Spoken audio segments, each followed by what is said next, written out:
न जाने कितने दिलों को तोड़ती है एक कमबख्त फरवरी, यूं ही किसी ने दिन नहीं घटाए होंगे। आप सोच रहे होंगे मैं ये शायरी क्यों बोल रहा हूँ, इसलिए कि इसमें दिल का जिक्र है। और इस वक्त हमारे साथ बीएचयू के जाने माने डॉक्टर ओम शंकर सर अनशन पे बैठे हुए हैं।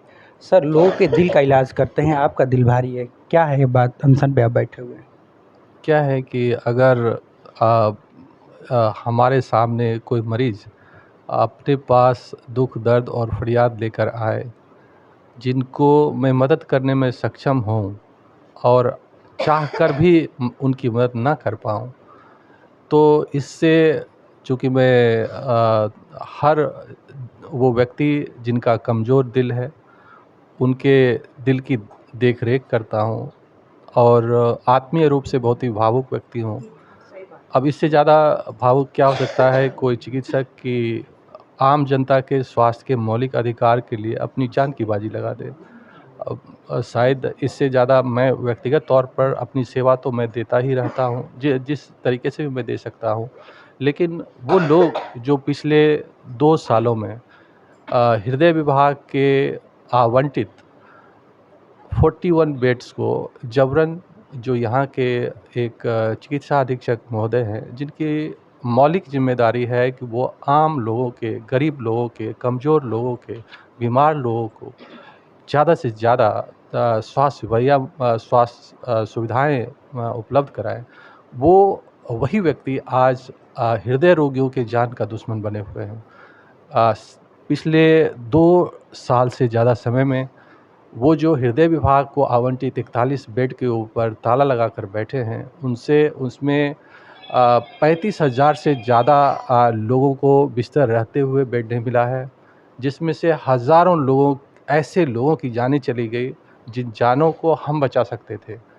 और वो सिर्फ़ इसलिए हुआ क्योंकि ये जो चिकित्सा अधीक्षक महोदय हैं, ये एक अपराधी, सत्यापित अपराधी हैं। और दुःख की बात है कि एक चिकित्सक है, लेकिन चिकित्सक जैसा भी व्यवहार नहीं कर रहे हैं।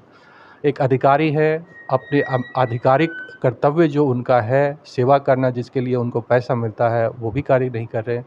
लेकिन ठीक इसके विपरीत वो अपने कार्यों में जबकि अपने जो उच्च अधिकारी हैं, जैसे बनारस हिंदू यूनिवर्सिटी के इंस्टीट्यूट ऑफ मेडिकल साइंस, उनके डायरेक्टर होते हैं, जो सर्वश्रेष्ठ पद पर होते हैं। बनारस हिंदू यूनिवर्सिटी जो बेड पर उन्होंने जबरन ताला लगा कर रखा है, वो एक अमानवीय कृत्य है, आपराधिक कृत्य है। और ऐसे कुकृत्य के लिए उनको गंभीर से गंभीर सज़ा मिलनी चाहिए। लेकिन वो लगातार एक अस्थायी नियुक्ति पाने के बाद भी 3 साल से ज़्यादा समय तक बनारस हिंदू यूनिवर्सिटी के इतने सम्मानित पद पर बैठे हुए हैं। और आपराधिक प्रवृत्ति की वजह से जो उनके इंटरनल स्ट्रक्चर है, जो कि ब्लड बैंक में उनके भ्रष्टाचार के समय वो साबित भी हो चुका है, वो उसी रूप से एक्ट करते हैं। तो मेरी मांग बहुत ही सीधी है कि जो गरीब और कमज़ोर और लाचार व्यक्ति अपने इलाज के लिए बेसहारा अस्पताल में आते हैं, जो हृदय के रोग से ग्रसित हैं, जिनकी मिनटों घंटों में जिनकी मृत्यु हो सकती है, अगर आप उनकी मदद नहीं कर सकते हैं, तो उनको जानबूझकर उनको मौत के मुंह में ढकेलना, ये बहुत ही बड़ा गुनाह है।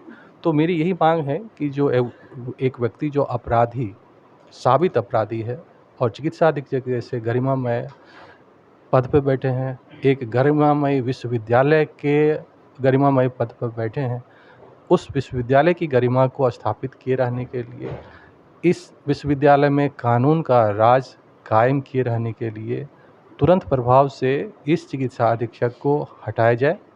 इनको नौकरी से बर्खास्त किया जाए। इनके द्वारा, चूँकि एक अपराधी व्यक्ति हैं और अपने कार्यकाल के दौरान इन्होंने बहुत सारी अनियमितताएँ की है, कायाकल्प के नाम पर, जो कि आम गरीब लोगों को मदद के लिए सरकार द्वारा पैसे मुहैया कराए गए थे, वो उनको सुविधाएं उपलब्ध कराने के बजाय वो पत्थर के ऊपर जो है ग्रेनाइट लगवा रहे हैं और पैसों का, सरकारी धन का दुरुपयोग कर रहे हैं।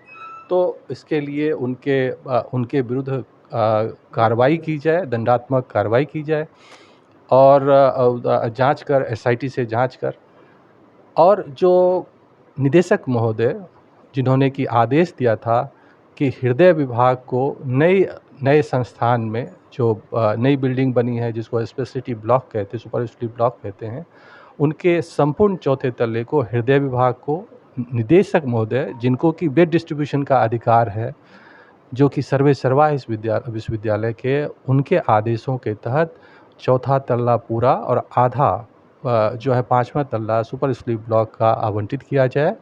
बस इतनी सी मांग है ताकि विश्वविद्यालय जो में कानून का राज स्थापित हो, अपराधी व्यक्ति चिकित्सा अधीक्षक बनकर गुंडागर्दी ना कर पाए, और जो गरीब बेचारे देखिए सब कहाँ से आते हैं, ऐसे लोगों को असुविधा ना हो, उनकी जानें बचाई जा सके और जो उनके जीवन जीने के अधिकार और उनके मौलिक स्वास्थ्य के मौलिक अधिकार के साथ खिलवाड़ ना हो।